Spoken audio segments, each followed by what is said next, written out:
Question number 4.1. K Limited produces a variety of products, each having a number of component parts. B takes 5 hours to process on a machine working to full capacity. B has a selling price of 50 and a marginal cost of 30 per unit. A 10 component part used for product A could be made on the same machine in 2 hours for a marginal cost of 5 per unit. Supplier's price is 12.5. Should K Limited make or buy A10? Assume that machine hours is the limiting factor. अभी हमने question पढ़ा, कुछ नहीं पता चला क्या कह रहा था, ध्यान से देखो जरा। के लिमिटेड एक कंपनी है, इस कंपनी के पास एक मशीन है। के लिमिटेड एक कंपनी और उसके पास एक मशीन। जो मशीन है उसको हम यूज कर सकते हैं कई तरह के प्रोडक्ट्स को मैन्युफैक्चर करने के लिए। कई तरह के प्रोडक्ट्स को मैन्युफैक्चर करने के लिए मशीन को यूज किया जा सकता है। बट आज की डेट में कंपनी क्या कर रही है, उस मशीन को फुली यूज कर रही है, फुली यूज कर रही है for the purpose of manufacturing product B. जब हमने मशीन को फुली यूज करना शुरू कर दिया बी के लिए, तो बी की एक यूनिट तैयार कितने में होगी? 30 रुपए में। 30 रुपए में तैयार करने के बाद उसको बेच कितने में देंगे? 50 रुपीज में सेल कर देंगे। तो बी की एक यूनिट हमें 20 रुपीज का कॉन्ट्रीब्यूशन देगी। 30 रुपए में तैयार होगी, 50 रुपए में बिक जाएगी।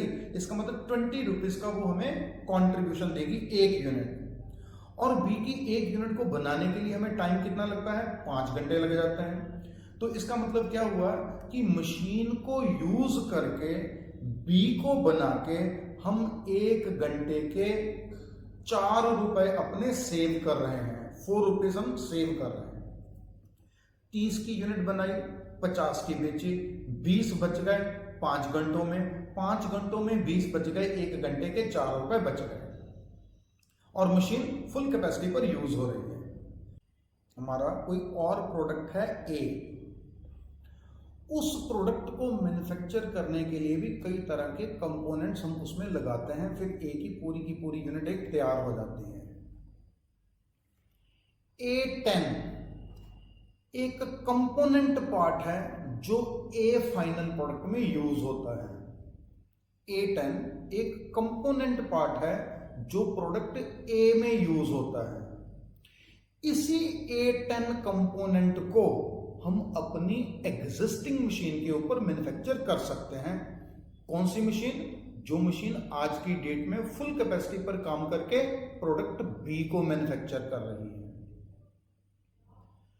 अगर मैं सेम मशीन को A10 कंपोनेंट के लिए यूज करूंगा, A10 कंपोनेंट 2 घंटे में तैयार होगा, तो मुझे क्या करना पड़ेगा?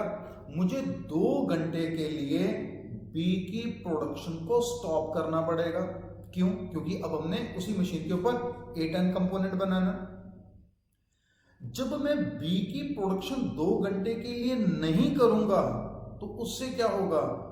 जो बी को मैन्युफैक्चर करके मैं कंट्रीब्यूशन अर्न कर रहा था, उस कंट्रीब्यूशन को अर्न करने की अपॉर्चुनिटी में लूज कर जाऊंगा।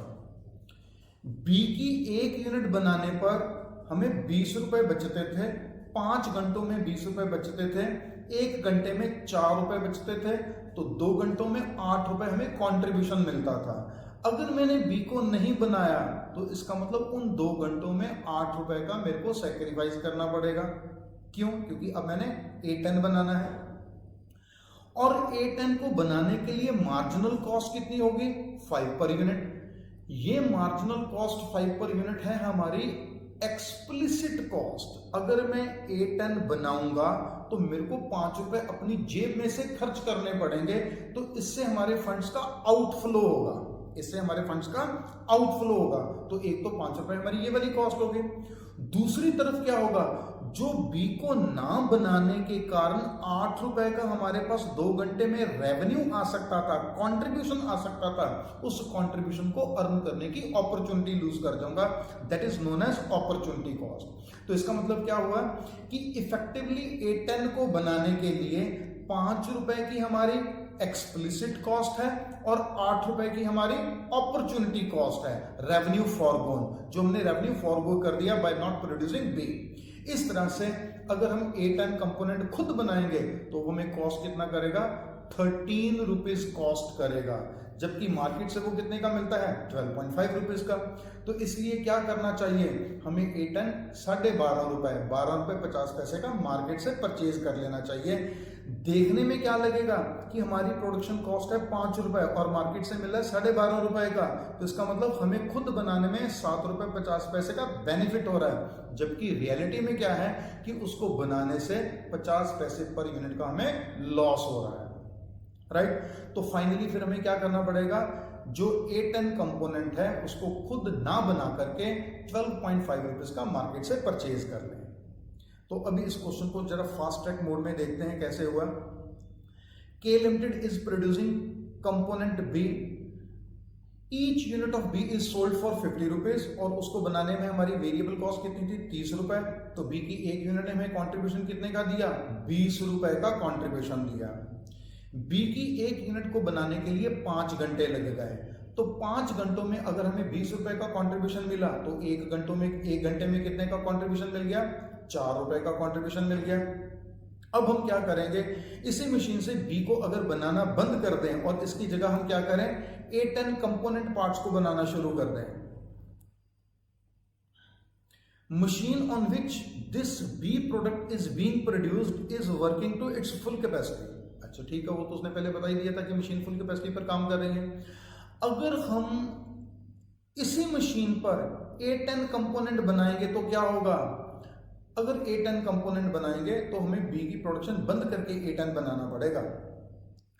A10 another component part used for product A could be made on the same machine in 2 hours। तो अगर मैं A10 बनाऊंगा तो क्या होगा, for producing A10 we have to stop the production of B for 2 hours। अगर मैं B की प्रोडक्शन 2 घंटे के लिए बंद कर दूंगा तो 2 घंटे बंद करके ₹4 एक घंटे के हिसाब से मेरे को ₹8 का लॉस हो जाएगा। By not producing B for 2 hours, there will be a loss of contribution of ₹8, which would have been earned had B been produced। अगर मैं B बनाता तो मेरे को ₹8 बच जाते, इसका मतलब उस ₹8 को अर्न करने की मैं अपॉर्चुनिटी लूज कर जाऊंगा। This lost contribution of A8 will be treated as implicit or opportunity cost of producing A10 component। तो ये जो ₹8 का रेवेन्यू फॉरगोन या कंट्रीब्यूशन का लॉस है वो A10 को बनाने की अपॉर्चुनिटी कॉस्ट बन जाएगी। तो फाइनेंस में हम क्या करते हैं, फाइनेंस में हम सिर्फ या अकाउंट्स में हम सिर्फ क्या करते हैं, एक्सप्लिसिट कॉस्ट्स को कंसिडर करते हैं, explicit cost which involve outflow of funds. तो अकाउंटेंट के हिसाब से तो हमारी कॉस्ट सिर्फ ₹5 है, जबकि market price ₹12.50। But as a cost accountant जो हमारी कॉस्ट है वो ₹5 नहीं है, ₹5 से ज्यादा है। ₹5 हमारी कौन सी कॉस्ट है, explicit cost. In addition to that ₹8 हमारी क्या है, इम्प्लिसिट कॉस्ट। तो हमारी टोटल कॉस्ट कितनी बन जाएगी, according to costing point of view that will be ₹13, right. जबकि मार्केट में कितने का मिलता है, 12.5 का। तो फिर हमें क्या करना चाहिए, ये प्रोडक्ट मार्केट से परचेज करना चाहिए। अगर हम मार्केट से परचेज करेंगे तो इफेक्टिवली हर A10 की एक यूनिट के पीछे हम 50 पैसे अपने सेव करेंगे। So there will be saving of 50 paisa on each unit of A10 purchase from market.